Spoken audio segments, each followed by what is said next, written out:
এক নম্বর দাবি হচ্ছে জুলাই বিপ্লবকে স্বীকৃতি দিতে হবে। যারা জুলাই বিপ্লব মানবেন না তাদের জন্য ২৬ সালে কোনো নির্বাচন নাই। ২৬-এর নির্বাচন দেখতে হলে আগে জুলাই বিপ্লবের স্বীকৃতি লাগবে।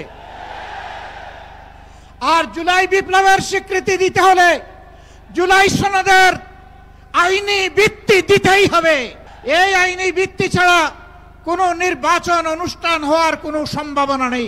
জুলাই সনদেই যদি আপনি গণতন্ত্রের প্রতি শ্রদ্ধা না দেখান, জাতীয় নির্বাচনে আপনি শ্রদ্ধা দেখাবেন কিভাবে? এই জায়গায় আসতে হবে। সকল বায়না ভুলে যান। জুলাই শহীদের রক্তের প্রতি সম্মান দেখান। জুলাইয়ে যারা লড়াই করেছে বুক টাট করে, যারা পঙ্গু আহত হয়ে এখনো দুঃখে দুঃখে কষ্ট করছে, মেহরবানি করে তাদের বুকের ভাষা বোঝার চেষ্টা করুন। জনতা কি চায় কান পেতে শোনার চেষ্টা করুন। যদি এই ভাষা বুঝতে ব্যস্ত হন তাহলে নিজের পরিণতির জন্য যে বুঝতে ব্যর্থ হবেন তাকে তৈরি থাকতে হবে।